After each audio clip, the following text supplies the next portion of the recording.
You have to earn intimacy, Ethan. Claire said it while scrolling through her phone like she was approving a reimbursement request instead of talking to her husband of 13 years. The kitchen island sat between us like a conference table. A half-finished protein shake rested near her elbow. My credit card statement sat open beside mine. 3 charges from a luxury skincare clinic. 2 from a boutique fitness studio downtown. 1 dinner bill at a rooftop steakhouse I never visited. I stared at the numbers longer than I stared at her. Funny how betrayal starts looking financial before it turns emotional. I asked her what earn meant. She shrugged, calm, detached, practiced. Effort, consistency, energy. Women need emotional security. Then she locked her phone and walked upstairs carrying that same cold confidence people carry when they think the room belongs to them. I stayed there another minute holding a coffee mug gone lukewarm in my hand. Something shifted inside me. Small, sharp, permanent. My name is Ethan Walker, 42 years old, senior logistics analyst for a medical supply company outside Chicago. 6 figures. Clean record.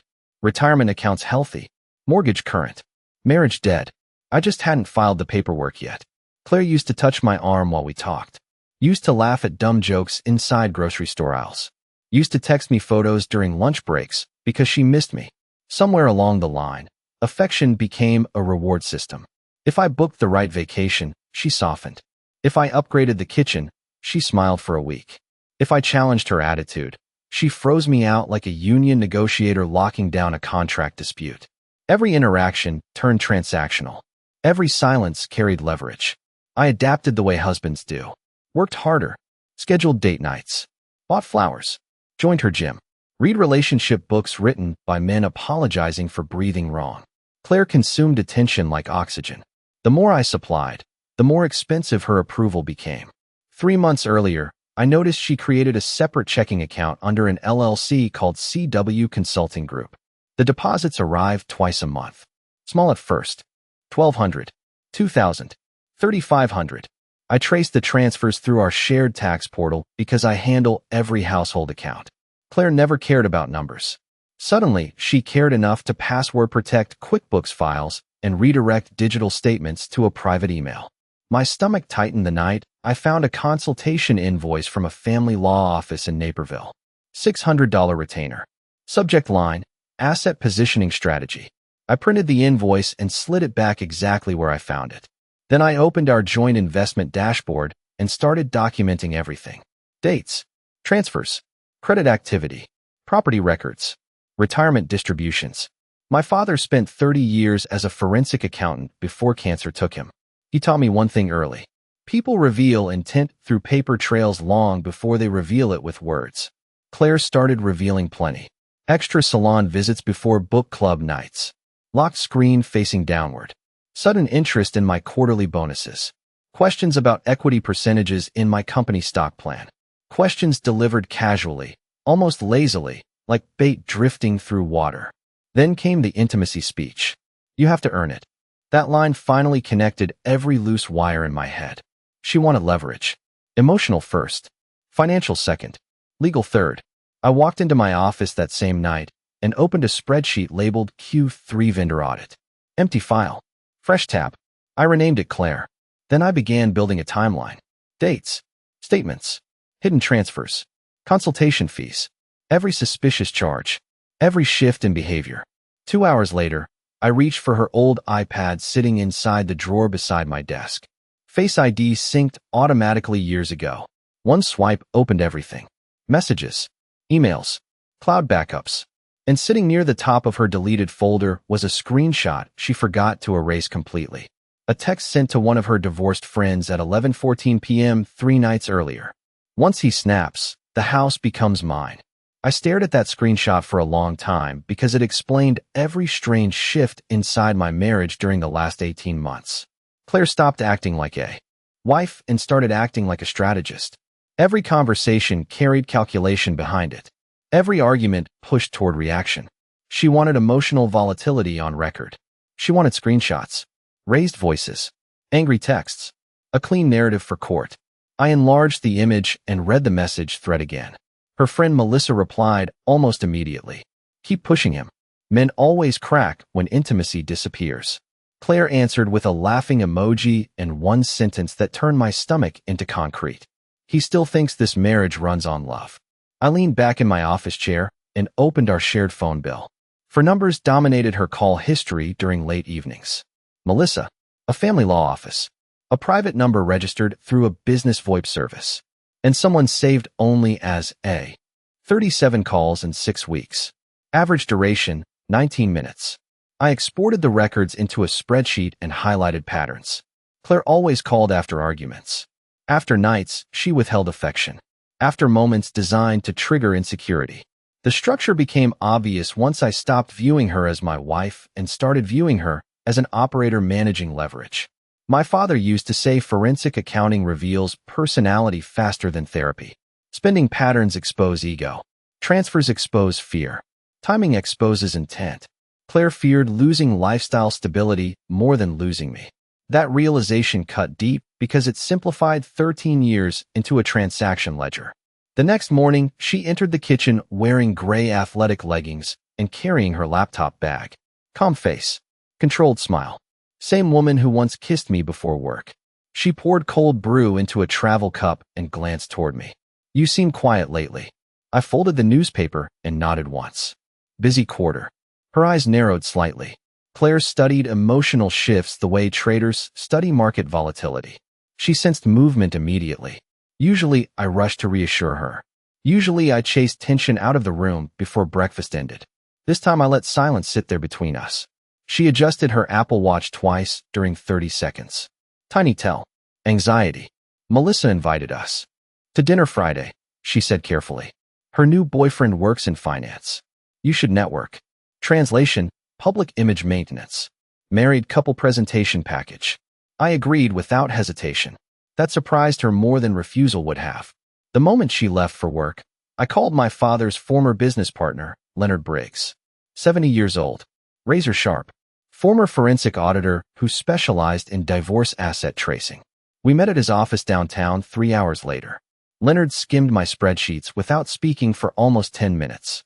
Then he removed his reading glasses and looked directly at me. Your wife already entered pre-litigation positioning. Hearing another man confirm it made the situation feel brutally real. He pointed toward the LLC transfers. These accounts create narrative insulation. Hidden consulting income. Separate liquidity pool. Potential exit strategy. Then he tapped the law firm invoice. She expects emotional escalation from you before filing. I asked him what smart men do in situations like this. Leonard gave a dry smile. Smart men stop reacting emotionally and start controlling documentation. He helped me create mirrored backups of every financial account tied to our marriage. Mortgage records. Tax returns. Brokerage activity. Retirement allocations. Property titles. Claire spent months preparing emotionally. I spent one afternoon preparing structurally. By evening, I returned home, carrying takeout containers and a hard drive inside my briefcase. Claire sat at the kitchen island scrolling through Zillow listings for luxury condos downtown. She tilted the screen away when I walked in. Too late. I already saw the monthly payment estimates. Then she looked up smiling softly like we were still partners. I think we need to talk about our future, she said. And for the first time in years, I realized Claire finally believed she held the winning hand. Claire spent the next 2 weeks testing pressure points like a trial attorney preparing witness reactions before court. She shifted from cold distance to strategic warmth so fast, it almost impressed me. One night, she ordered my favorite bourbon without asking.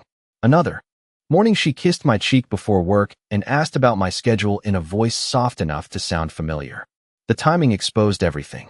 Affection returned only after she sensed emotional withdrawal. That realization killed the last fragile part of me, still protecting the marriage. I stopped chasing explanations and started collecting evidence. Leonard connected me with a digital forensic consultant named Rachel Kim, who specialized in financial concealment during high-asset divorces. 48 hours after I gave her limited access to our records, she flagged 3 unusual transactions routed through Claire's LLC. Same amount every month. $4,500. Same external account ending in 1182. The receiving bank belonged to a private wealth management group in downtown Chicago. Claire had opened an investment account without disclosure. Rachel traced the registration documents through state records and found something even more interesting. Secondary account access authorization. Melissa's name appeared beside Claire's. Her divorced friend suddenly made sense. Melissa was not emotional support. Melissa was operational support. The entire thing felt coordinated now. Scripted. Rehearsed. I sat in my office late Friday night reviewing transaction histories while Claire prepared upstairs for dinner. Every highlighted charge told a story. Luxury skincare. Personal trainer. Attorney consultations. Condo searches. Hidden investments. She built an exit runway while treating me like a man struggling to deserve basic affection. Around 7:30, she walked downstairs wearing a fitted black dress and glanced toward me with controlled irritation. "Are you seriously wearing that?" I looked down at the navy quarter-zip sweater I had worn all afternoon. "It is dinner, Claire, not a Senate fundraiser." She forced a smile that never reached her eyes. Public image mattered deeply to her. Status mattered even more. At the restaurant, Melissa greeted us with aggressive warmth. Her boyfriend Trevor worked in venture capital and spent the first 20 minutes discussing market volatility and private equity returns. Claire kept touching my arm during conversation like she was performing intimacy for an invisible audience. Every gesture looked staged once I understood the strategy behind it. Then Melissa made a mistake. She leaned toward Claire after her second glass of wine and said quietly, "Did he sign the refinance papers yet?" Claire's expression tightened for half a second. Tiny pause. Tiny panic. Then she laughed too quickly and redirected the conversation toward vacation homes in Scottsdale. Refinance papers. I kept my face neutral while my pulse sharpened. We had discussed refinancing exactly once 6 months earlier. Claire claimed lower rates could free up liquidity for renovations. I postponed the process after work travel interrupted the paperwork. Apparently, she still needed those signatures badly enough for Melissa to ask about them in public.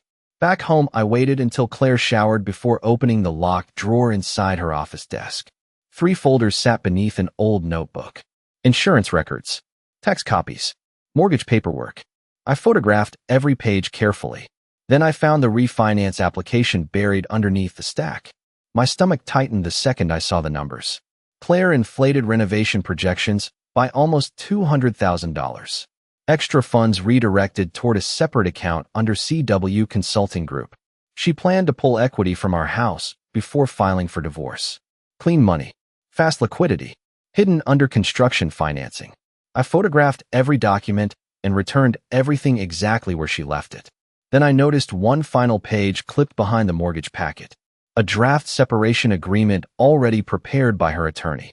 And beside the highlighted asset division section, Claire had written 6 words in blue ink. Push harder. He is almost broken. That sentence changed the way I moved through my own house. Push harder. He is almost broken. Claire stopped feeling like a partner after that. She felt like a negotiator waiting for collapse percentages on an earnings report. I watched her differently during the following days. Every emotional shift carried purpose. Every disagreement pushed toward escalation. She criticized small things with surgical precision. Coffee mugs left near the sink. Dry cleaning pickup times. The tone I used when answering questions.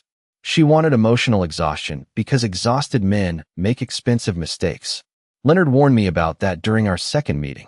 Divorce strategy begins long before filing, he said while reviewing copies of the refinance documents. Strong emotional reactions create leverage during settlement negotiations. Then he slid another folder across the desk toward me. Post-nuptial asset shielding structures. Irrevocable trusts. Corporate compensation reallocations. Legal. Precise. Quiet. I spent the next 10 days restructuring pieces of my financial life with the discipline of a man repairing foundation cracks before winter. Deferred compensation accounts moved under protected allocation schedules. Future bonuses rerouted into restricted retirement instruments through my employer's executive planning department. Leonard coordinated everything carefully. "You are not hiding money," he explained. "You are protecting future exposure." That distinction mattered legally. Claire spent years crafting emotional leverage. I started building structural leverage instead. At home, she intensified pressure almost immediately after sensing emotional distance no longer affected me the way it used to. One Tuesday night, she sat across from me at dinner and asked, "Do you even care about this marriage anymore?" I cut a piece of grilled chicken and answered calmly, "I care about reality." Her fork stopped halfway to her mouth. Tiny pause again. Tiny panic again. Claire depended on emotional predictability. She knew how to manipulate guilt. She knew how to weaponize affection. She knew how to trigger insecurity. My calmness disrupted the entire operating system she built around our marriage. 2 nights later, she escalated further. Around 11:30, she entered my office wearing silk pajamas and leaned against the doorway with calculated softness. "Maybe we should reconnect this weekend," she said quietly. Same woman who rationed intimacy like quarterly stock options, now suddenly offering closeness after weeks of coldness. The timing exposed desperation more than affection. I looked up from my laptop and gave a small nod. "I already booked plans Saturday." Her expression tightened immediately. "Plans with who?" There it was. Ownership anxiety. I kept my eyes on the screen another second before answering. "People from work." Claire studied me silently after that. Her instincts finally detected movement outside her control. The next morning, Rachel called while I sat in my office parking garage reviewing emails before work. Her voice carried the sharp focus of someone who found something important. "I traced the external wealth account further," she said. "Claire recently added a beneficiary designation." I gripped the phone harder. "Who?" Papers shuffled softly on her end. Then she answered with one name that made every hidden transfer suddenly feel much uglier. "Trevor Bennett, Melissa's boyfriend. Venture capital guy from dinner."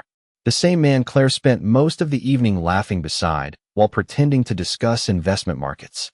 Rachel continued talking, but my mind locked onto one brutal realization. Claire was not preparing for divorce alone anymore. She was building a financial escape route with another man already positioned inside it. Then Rachel dropped the second bomb. "Ethan, there is one more thing. Your wife scheduled a meeting with a private investigator next Thursday."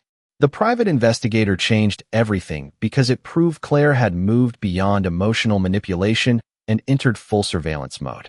Leonard reacted immediately after I told him. "Assume every interaction inside your house now carries strategic value," he said. "Phones, laptops, shared accounts, conversations, everything." That afternoon, I replaced every password tied to my personal financial portals and enabled biometric verification through my work devices. Rachel cloned copies of my phone records and archived them onto encrypted storage drives. Every precaution felt surreal. 2 months earlier, I still believed my marriage suffered from distance and resentment. Now I sat inside conference rooms discussing legal containment strategy like a corporate executive preparing for hostile acquisition. Claire noticed the shift almost immediately. She started watching me with quiet intensity during dinner. Her questions became sharper. "Why are you smiling at your phone? Why did you lock your office? Why are you working late again?" Jealousy entered her voice for the first time in years. Strange thing about power. The moment it starts slipping away, people reveal panic fast. I stayed calm and gave her nothing emotional to grab onto. That drove her insane. 3 nights later, I came home after a late strategy meeting with Leonard and found Claire sitting at the kitchen island holding 2 glasses of wine. Candlelit. Soft music playing through the living room speakers. The entire setup looked rehearsed. "I miss us," she said quietly. I almost admired the performance. 6 weeks earlier, she treated intimacy like an employee incentive program. Now she suddenly wanted emotional closeness because her control metrics started collapsing. I sat across from her and took a slow sip of wine. "What exactly do you miss, Claire?" That question hit harder than any accusation could have. Her eyes flickered. Tiny hesitation. "Connection," she answered carefully. "You feel distant lately." I nodded slowly while studying her expression. Interesting timing. Her jaw tightened immediately. Then came the pivot. "Melissa thinks you might be seeing someone." There it was. Surveillance pressure.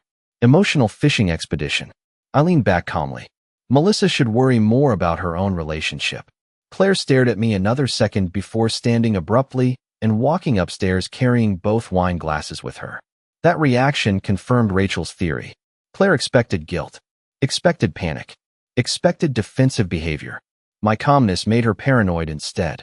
The following Thursday, Rachel called me during lunch with another update. The private investigator Claire hired already started collecting information around my office schedule, banking activity, and travel records.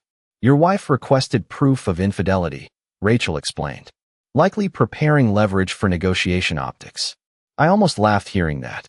Claire spent months emotionally manipulating me while preparing hidden asset transfers, yet she still needed me. Cast as the villain before filing. Narrative mattered deeply to people like her. Public sympathy, social positioning, reputation management. She wanted clean hands while draining equity behind closed doors. That night, I stayed late at the office reviewing supply chain reports when someone knocked lightly against my open door. A woman stood there holding a tablet against her chest. Blonde hair tied back. Navy blazer. Calm eyes. Mid-30s maybe. Sorry to interrupt, she said. Finance sent me to review the vendor allocation errors tied to your Midwest distribution audit. Her name badge read Olivia Bennett. I invited her inside expecting another routine corporate meeting. Then she sat across from me, opened the report, and within 30 seconds pointed directly at a discrepancy Rachel missed earlier that week. Duplicate payment routing connected to Trevor Bennett's venture capital group. Same Trevor tied to Claire's hidden account. Olivia looked up slowly and frowned at the spreadsheet. That is strange, she said quietly. Because Trevor Bennett is my husband. Olivia stared at the spreadsheet another few seconds before leaning back slowly in her chair. Trevor told me his new investment group focused on commercial property acquisitions, she said carefully. Why would his company receive routing transfers connected to your wife? I studied her expression closely. Confusion. Embarrassment. The first cracks of suspicion. Same look I carried months earlier before reality fully landed in my chest. I turned the monitor slightly toward her and highlighted the payment chains Rachel traced earlier that afternoon. 3 transfers from Claire's LLC into a private investment holding account linked to Trevor's venture capital group. Olivia stayed silent while reading every line twice. Then she pulled her wedding ring off instinctively and rolled it between her fingers against the desk. That tiny movement told me everything. Her marriage already carried fractures before tonight. How long have they known each other? She asked quietly. At least several months, I answered. Possibly longer. She nodded once, composed herself, then reached into her purse and pulled out her phone. No dramatic reaction. No tears. Just focus. People who work in finance learn emotional discipline fast. Olivia opened a banking app, scrolled through several screens, then froze. Her eyes hardened immediately. That son of a bitch. She turned the screen toward me. Joint savings withdrawals. 6 transactions over 90 days. $40,000 missing. Trevor labeled them as business liquidity transfers. Olivia looked up at me with a sharpness that felt familiar. Betrayal creates the same expression in everybody eventually. I thought he was covering startup capital for a client expansion, she said. Now I think he used our savings to build an exit fund with your wife. The room went very quiet after that. Strange thing about pain.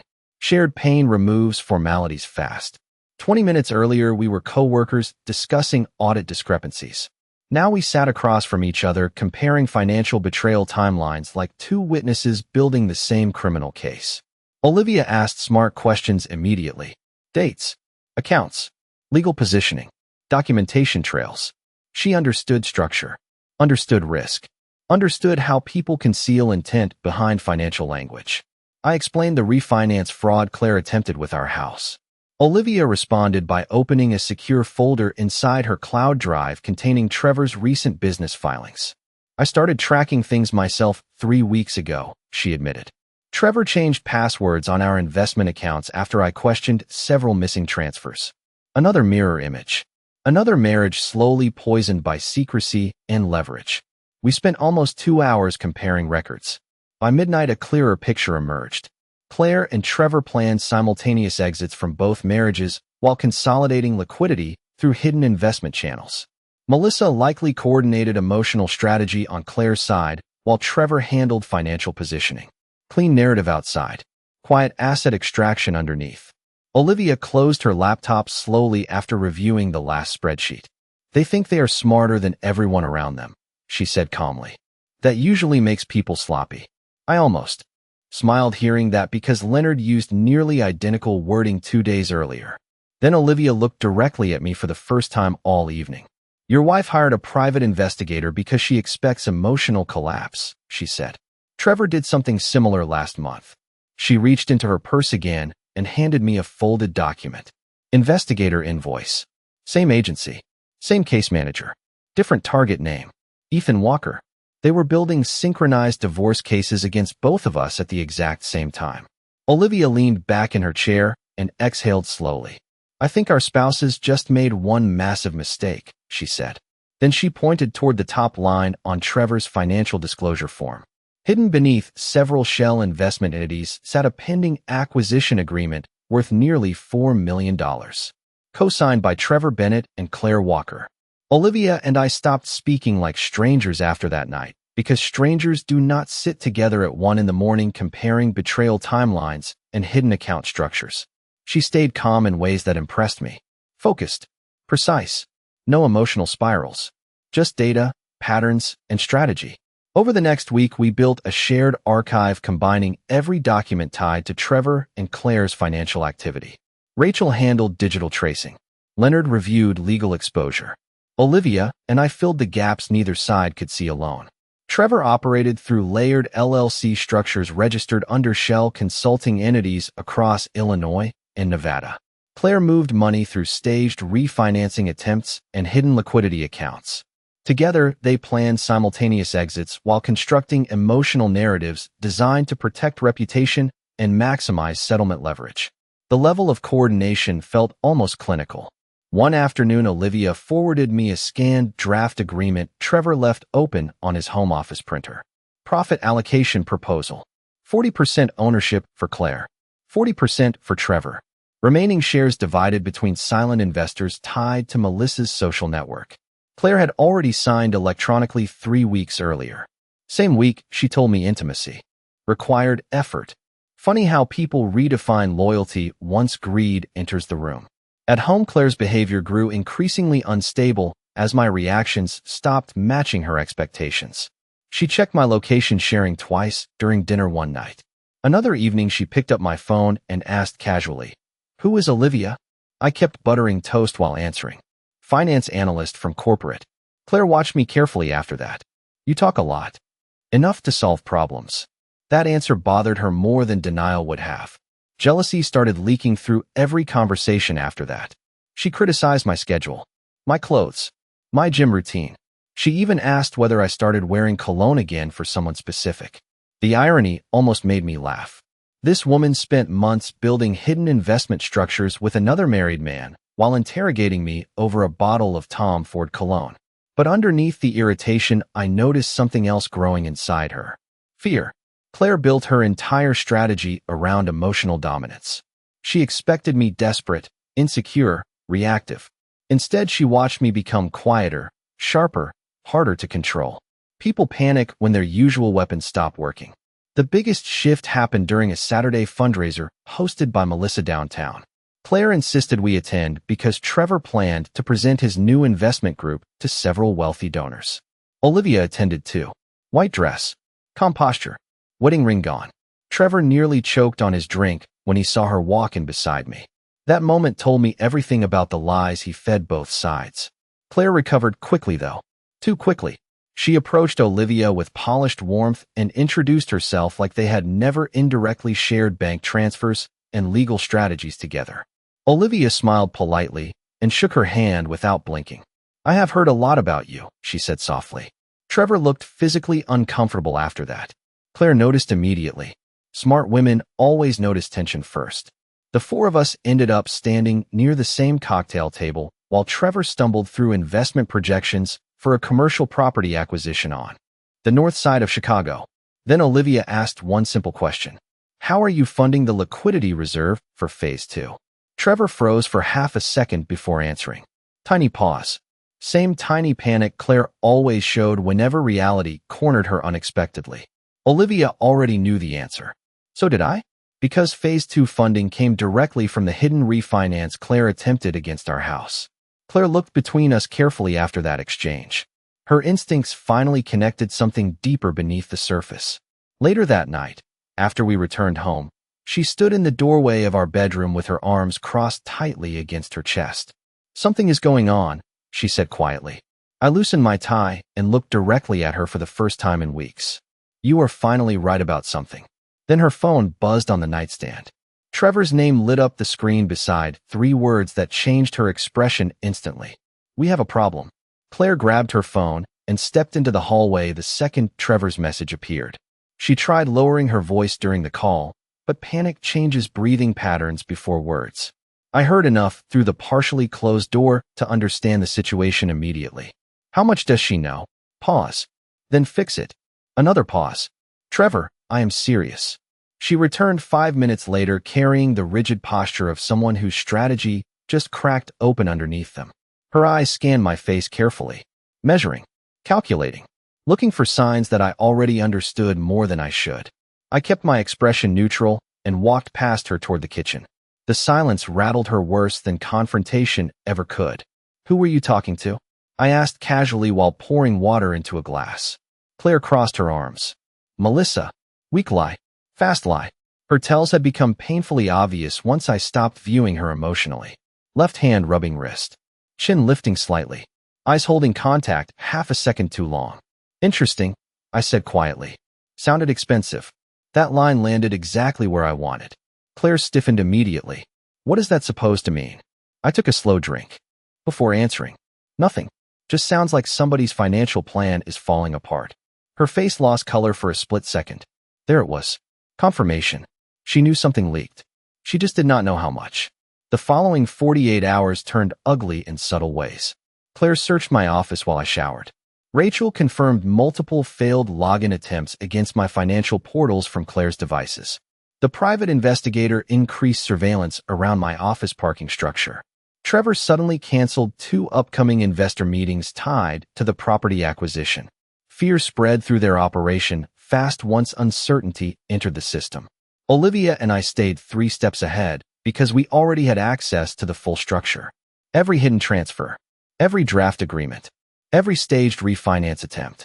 Leonard prepared legal containment quietly while Rachel archived communication records across multiple cloud backups. Then Olivia uncovered the final piece. Trevor planned to transfer the acquisition property under a temporary holding company 72 hours before Claire filed for divorce. That timing mattered because Claire intended to claim future equity participation as separate post-marital investment income rather than marital property exposure. Sophisticated, greedy, sloppy. Leonard smiled for the first time in weeks after reviewing the documents. Now we can bury them with their own paper trail, he said calmly. Friday night, everything detonated publicly. Melissa hosted another upscale networking dinner at a private rooftop restaurant downtown. Trevor attended. Claire insisted we attend too. Olivia arrived alone 15 minutes later wearing a dark green dress and carrying a leather folder under her arm. Trevor looked physically sick the moment he saw her. Claire noticed instantly. Smart predators always recognize fear in other predators. Dinner lasted 20 uncomfortable minutes before Olivia placed the folder directly onto the center of the table beside Trevor's wine glass. I think everyone deserves transparency tonight, she said calmly. Trevor reached toward the folder immediately, but Olivia stopped him with one sentence. Touch it, and I forward every file to federal tax investigators before dessert arrives. The entire table froze. Melissa stared between them silently, while Claire's breathing sharpened beside me. Olivia opened the folder slowly and spread the documents across the table 1 page at a time. Hidden transfers, shell company filings, refinance fraud drafts, shared investment agreements carrying both Trevor and Claire's signatures. Every secret they buried suddenly sat exposed beneath restaurant lighting. Claire turned toward me with genuine panic flooding her face for the first time in 13 years. Ethan, she whispered. I looked directly back at her, calm as stone. You should have spent less time trying to break me, I said quietly, and more time checking your own paper trail. Trevor stood abruptly and grabbed his jacket while Melissa started crying beside him. Claire reached toward my arm instinctively, like she suddenly remembered I used to be her safest place in the world. Then Olivia delivered the final blow. She slid one last document across the table toward Claire. Federal subpoena request draft. Prepared that afternoon. Targeting every financial entity connected to the hidden investment group. Claire stared at the first page and whispered 2 words that changed the entire power dynamic forever. Oh my God, the fallout hit fast after that dinner. Trevor's investors froze funding within 48 hours once Leonard forwarded documentation tied to the shell companies and refinance scheme. Melissa disappeared from social media completely after federal compliance attorneys started requesting transaction records connected to the investment group. Olivia filed for divorce first. Clean. Precise. Strategic. Trevor lost access to multiple business accounts the same week. Claire tried controlling damage immediately. First came the crying, then the apologies, then the revisionist history. Funny how quickly manipulation turns into grief once leverage disappears. She waited until midnight 3 days after the restaurant incident before entering my office carrying a stack of printed photographs from our early years together. First apartment, wedding, reception, weekend trips to Wisconsin. The version of us that once felt real. She placed the photos carefully across my desk like emotional evidence for a case already lost. "We can still fix this," she whispered. I looked down at the pictures another second before answering. "You spent months trying to destroy me financially while teaching me affection needed approval metrics." Her face crumpled instantly. "I made mistakes." "No," I said calmly. "You made plans." That sentence ended something permanently between us. Claire sat there crying quietly while I organized legal folders beside her. Tax records, trust allocations, asset disclosures. The irony almost felt poetic. She spent years treating intimacy like controlled currency, then lost everything because she underestimated patience. Leonard finalized settlement terms 2 weeks later. Claire accepted quickly once her attorney realized the refinance attempt. Hidden transfers and coordinated investment concealment created catastrophic exposure in court. She kept the downtown condo she secretly wanted. I kept the house, retirement accounts, and every protected future allocation Leonard shielded months earlier. Trevor tried salvaging his investment network through private negotiations, but Olivia already forwarded enough documentation to trigger formal financial review procedures. Last I heard, he sold his luxury condo and moved into a short-term rental outside Naperville, while attorneys untangled the holding companies. Claire contacted me several times after the divorce finalized. First about practical things. Mail forwarding, insurance updates, storage boxes. Then gradually the messages changed tone. "I miss talking to you. I saw your promotion announcement. You look happy lately." That last one almost made me laugh because happiness confused her more than anger ever did. She understood emotional dependence. She understood guilt. She understood control. Peace felt foreign to her because peace removed leverage entirely. Around 6 months later, I met Olivia for dinner after work near the riverfront. No hidden agenda. No emotional games. No strategic manipulation disguised as romance. Just two people who survived the same storm sitting across from each other, sharing quiet conversation without performance attached to it. She smiled more easily now. I did too. Halfway through dinner, she asked me something nobody asked in years. "What do you actually want your life to look like from here?" Simple question. Honest question. I sat there thinking about it for a long moment because survival mode finally ended. Claire spent years convincing me I needed to earn love through performance, sacrifice, emotional obedience, and endless proving. That belief nearly destroyed me. Real love never operates like a negotiation table. Real love never audits your worth before offering warmth. A month later, I returned home from work and found a small envelope taped to my front door. No return address. Inside sat a single photograph from our old marriage counseling sessions years earlier. Claire and me sitting side by side, pretending communication caused our collapse. Written across the back in blue ink were 6 words that felt heavier than the entire divorce. "I never thought you would leave." I stared at that sentence for a long time before locking the door behind me and walking back into the quiet life I rebuilt from the ashes she tried to create. And the strangest part of all, she was finally telling the truth.